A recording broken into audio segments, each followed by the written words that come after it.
इस वक्त हम मौजूद हैं नेशनल हाईवे 248A पर, जो मेवात के लोगों को या यहाँ की जो ट्रैफिक है उसको दिल्ली अलवर से जोड़ता है, जयपुर से जोड़ता है। लेकिन इस रोड पर, इस नेशनल हाईवे पर जितनी ट्रैफिक है उससे बेमौत मरने वालों की संख्या जो है वो लगातार बढ़ रही है। और पिछले 2-3 सालों के अंदर सैकड़ों लोग यहाँ पर उनकी डेथ हो चुकी है, एक्सीडेंट का शिकार हो चुके हैं। कुछ लोग मेरे साथ इस वक्त मौजूद हैं, दो नौजवान साथी मौजूद हैं। उनसे हम बात करने की कोशिश करेंगे कि नेशनल हाईवे 248A को लगातार मेवात के लोग चौड़ीकरण करने की मांग करते रहते हैं, लेकिन उनकी ये मांग पूरी नहीं हो सकी है। विधानसभा के अंदर भी यहाँ के जो क्षेत्रीय विधायक हैं उन्होंने मुद्दा उठाया, लेकिन सरकार ने यही कहा कि इस पर कोई प्लानिंग नहीं है। क्या कहेंगे जय भाई? लगातार जो हमारे साथी हैं, सीनियर साथी हैं, हमारे जो नौजवान साथी हैं, लगातार वो भी मांग उठाते रहे हैं। और हमारे जो क्षेत्रीय विधायक हैं लगातार विधानसभा में वो भी मांगे उठाते रहे हैं, लेकिन हमारी मांगों पर अभी तक तरफ ना सरकार का कोई ध्यान गया है और ना यहाँ के प्रशासन का कोई ध्यान हमारी तरफ गया है। दूसरी बात, सोना से लेकर के और अलवर का जो रास्ता हमारा जाता है, जितने भी हमारे जनरली जो वर्क होते हैं हमारे, या एजुकेशन का मामला हो या कोई भी हमारे जो काम होते हैं बेसिकली, वो इसी रोड पर होते हैं मोस्टली।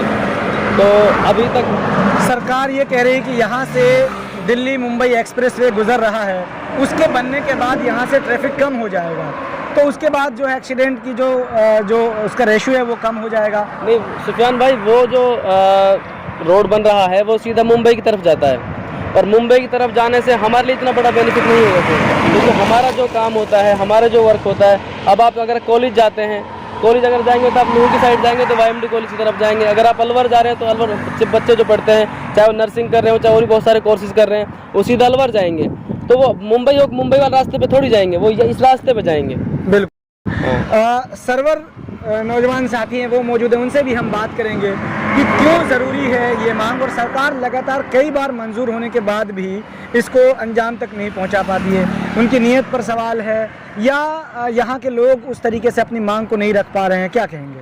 एक मसला ये है कि जो ये रोड है आपका 248A नेशनल हाईवे है, ये हमारे मेवात की इकोनॉमी को, फार्मिंग को और एजुकेशन को, इन सब को कंसोलिडेट करके चल रहा है अपने आप। अगर हमारे बच्चे कॉलेज स्कूल जा रहे हैं इस रोड से जा रहे हैं, हमारा फार्मिंग का जो काम चल रहा है इस रोड से चल रहा है, इवन कि हमारा जो मेवात का ज़्यादातर तबका ड्राइवर है वो इसी रोड के थ्रू अपनी रोजी रोटी अर्न कर रहा है। बिल्कुल। So this road is like a life line of Mewat. तो अगर ये रोड चौड़ा नहीं हो रहा है तो इससे हमारा नुकसान हो रहा है। मतलब ऑन एन एवरेज हर दिन हम 2 जवान मौतें इस रोड पे हो रही हैं, जो कि एक टेरिबल लॉस है हमारे मेवात के लोगों के लिए। और जहाँ तक ये सवाल है कि हमारे जो नेता हैं या फिर हमारे लोग हैं वो आवाज़ नहीं उठा रहे हैं, हमारे लोग आवाज़ उठा रहे हैं। उन्होंने प्रदर्शन भी किया, इसके लिए धरना भी किया है, और हमारे जो स्थानीय विधायक हैं, हमारे MLA साहब हैं, वो भी बार बार विधानसभा में आवाज़ उठा रहे हैं। लेकिन जो आपके वहाँ पे बैठे हुए हमारे हुक्मरान बैठे हुए हैं प्रदेश के, वो हमें लॉलीपॉप देके चले जाते हैं कि हाँ ठीक है इस बार वी विल डू इट, हम कर देंगे काम, लेकिन नहीं। 3 नवंबर 2020 को दुष्यंत चौटाला उप मुख्यमंत्री हरियाणा यहाँ रैली करके गए, किसान रैली के अंदर उन्होंने कहा कि जल्दी ही हम जो है इसे नेशनल हाईवे से स्टेट हाईवे में कन्वर्ट करने के बाद इसको बना देंगे। लेकिन अब जब विधानसभा में उनको जवाब देना पड़ा तो कोई प्लानिंग नहीं। देखिए, सबसे पहले तो ये बेतुकी बात है कि जो ऑलरेडी नेशनल हाईवे उसको आप स्टेट हाईवे क्यों बनाया, जब आपका यही रोड सोहना तक तो 4 लेन हो चुका है और यहाँ तक क्यों प्रपोज 6 लेन है। तो फिर इसको अलवर तक भी ना करें, कम से कम हरियाणा की सीमाएं तक तो इसको आप 4 लेन कर सकते हो। हमें चलो अभी 6 लेन नहीं चाहिए, कम से कम 4 लेन उसको कर देना चाहिए। बिल्कुल। हाँ। तो ये लोगों की मांगे हैं, लेकिन सरकार लगातार उसको डिले करती जा रही है। और पिछले 10 सालों से तो इसकी सख्त ज़रूरत है कि इसका चौड़ीकरण किया जाए, इसके बीच में डिवाइडर लगा दिया जाए या फिर इसे 4 लेन किया जाए। ये यहाँ के लोगों की मांग है, लेकिन सरकार इस पर ध्यान नहीं। मेवात टाइम जोड़े आपको अपनों से।